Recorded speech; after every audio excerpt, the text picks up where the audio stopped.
Imagine a single parking spot, the last fragile thread holding my life together. At 38, freshly divorced, I, Nathan Brooks, washed up in a quiet Portland, Oregon, suburb in August 2024, desperate for a fresh start. My ex kept our craftsman bungalow. I got a battered SUV stuffed with regrets and thrift store furniture. That one spot, 20 feet from my rented duplex, became my lifeline until Helen Voss, the HOA dictator, and her father, Raymond, turned it into a war zone. The divorce had gutted me. Legal fees ate my savings, and my freelance photography business was barely limping along. Portland's misty streets and gray skies mirrored my mood. But that parking spot?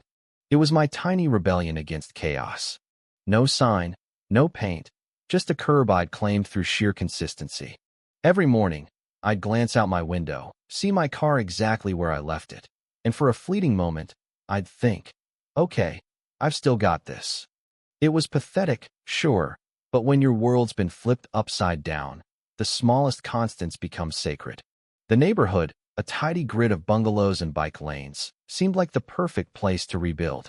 Neighbors nodded politely, keeping their distance ideal for someone like me, too raw for small talk. I wasn't chasing friends or drama, just a quiet corner to piece my life back together. Then Raymond rolled in, moving into Helen's pristine two-story across the street. The day his ancient station wagon claimed my spot, it wasn't a mistake, it was a declaration. Helen, with her sharp eyes and perpetually pinched lips, stood watch like a general, daring anyone to question her domain. I'm not confrontational, especially not after months of courtroom battles. So, I tried the neighborly approach, knocking on Helen's door with a forced smile. Hi, I'm Nathan from across the way. I've been parking there for months. Can we work something out? Helen's response was ice cold. My father's elderly. He needs that spot. Find another one. This isn't up for debate. It wasn't just a no, it was a power play. Stunned, I backed off, parking a block away, convincing myself it was temporary. But every evening, I'd see Helen and Raymond, smug as conquerors, eyeing my duplex like they'd won some silent war.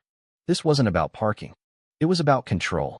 For a week, I played nice, trudging through Portland's drizzle to my car, telling myself to avoid trouble. But Helen's campaign intensified. One morning, at 6:15 a.m., she leaned on her car horn outside my house, a relentless wail that jolted the street awake. I stumbled outside, half-dressed, to find her glaring, arms crossed. My father needs this spot for his doctor's appointment. Move your car now. I'd parked there when it was empty, thinking first come, first served applied. Apparently not in Helen's kingdom. I tried reasoning public street. No assigned spots, but she cut me off. I'm HOA president. Don't make me file a report on your disruptive behavior. The irony of her calling me disruptive while she blared her horn at dawn wasn't lost, but neighbors' curtains twitched, and I felt their judgment. I moved my car, seething. That night, a formal HOA notice appeared on my door, accusing me of aggressive parking, a phrase so absurd I almost laughed. It threatened fines for further violations. I started doubting myself. Had I misread the neighborhood's unwritten rules? My divorce had left me second-guessing everything, and Helen's tactics were working. Then Mrs. Clara Evans, a kind-eyed retiree next door, caught me at the mailbox. Glancing nervously at Helen's house, she whispered, "Watch out for her. She drove out the Garcias last year with fake violations. She loves power, and she'll make your life hell if you don't bend." Clara's fear was palpable, and it hit me. Helen wasn't just a bully. She was a strategist, wielding HOA rules like a weapon. Desperate to avoid becoming her next victim, I kept parking blocks away, but Helen's grip tightened. One Saturday, after a brutal week lost clients, a snarky email from my ex about custody papers, I parked in the spot again. It was empty, and I needed something to feel right. For an hour, eating takeout pizza and watching a bad sci-fi flick, I felt normal. Then voices outside grew loud. Helen was on her phone, pacing by my car, spitting words like harassing elderly residents and repeated aggression. My stomach sank. She wasn't just complaining, she was calling the cops. 2 officers arrived, looking like they'd rather be anywhere else. Helen spun a tale of me terrorizing Raymond with intimidating parking tactics. I explained my side: public street, months of use, No signs but the younger cop's side. Just park somewhere else to keep the peace.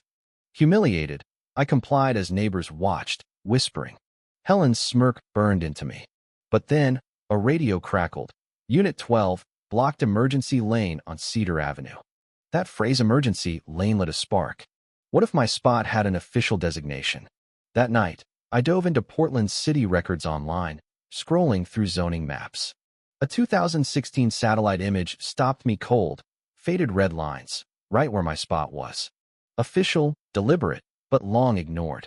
The next day, I hauled myself to City Hall, armed with screenshots.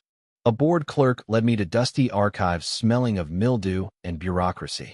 Hours later, I found it, a 1989 planning map marking the spot as an emergency access zone, suspended in 1997 for budget cuts, set to reactivate in 2019. No one had enforced it, but the law was clear it was still valid. My hands shook as I photocopied the map, suspension order, and city codes. Helen thought she owned that curb. I'd just found a rulebook she didn't know existed. I called the fire marshal's office, voice steady despite my nerves. I reported a blocked emergency zone, sticking to facts, the spot's history, its lapsed suspension, the safety risk. They scheduled an inspection that afternoon. From my window, I watched Inspector Daniel Ruiz arrive, clipboard in hand. Helen rushed out, flustered, trying to spin her usual charm. But Ruiz was all business, measuring sightlines and cross-referencing my documents. Helen's excuses her father's needs, her HOA authority fell flat. After 40 minutes, Ruiz knocked on my door, confirming the zone was legitimate and enforcement was mandatory. Helen, overhearing, tried one last jab. This is harassment. He's lying to get revenge. Ruiz shut her down. Ma'am, this is city law, not a neighbor spat. The designation predates you both. The next morning, a city crew painted a bold red fire lane and planted no parking signs. Helen argued with the supervisor, shouting about her 15 years in the neighborhood. He shrugged. Take it up with City Hall. Raymond now parked 3 blocks away, trudging through Portland's rain. Helen's fury was palpable, but I thought I'd won. The spot was off limits, her power cracked. Then she doubled down. Helen filed a city council complaint, claiming the fire lane was a malicious plot targeting her family. She demanded a full review, alleging I'd abused city resources. Her multi-page diatribe cited property rights and discrimination. The city, obligated to investigate, sent Inspector Laura Chun for a comprehensive compliance review. Helen hovered, gloating, sure Chun would expose my lies. She pointed out bushes, setbacks, anything to discredit me, boasting, I've run this HOA for a decade. I know every rule. But Helen's arrogance was her undoing. During my research, I'd noticed her driveway seemed oddly wide, recently expanded. I hadn't thought much of it until Chin's survey equipment zeroed in. The fire lane was upheld, no question.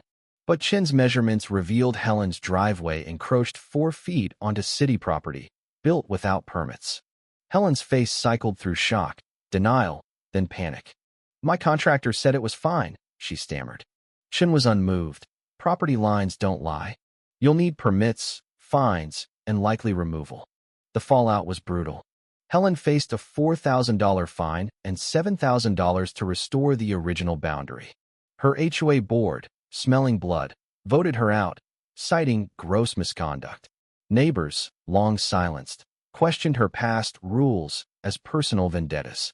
Raymond's daily trek past the fire lane became a neighborhood joke. The city, perhaps embarrassed by their oversight, assigned me a closer reserved spot, complete with a sign, Resident, 28, Laurel Street. Every morning, Helen sees Ida's scarlet letter on her fallen empire. I won, but at what cost? Helen lost her throne, her reputation, thousands of dollars, all over a curb. Part of me pities Hera, woman so obsessed with control, she forgot to follow her own rules. But then I recall her snapping photos of me, sicking cops, trying to ruin my life. She chose war. I just pointed the system at her. That fire lane, glowing red, is justice's quiet smirk. Sometimes, you don't fight bullies, you let their own weapons turn on them. Now, I'm curious. Was I too harsh, dismantling Helen's world over a parking spot? Should I have walked away, let her win? Or did she deserve every bit of this reckoning? What would you do against a tyrant like her? Drop your take below.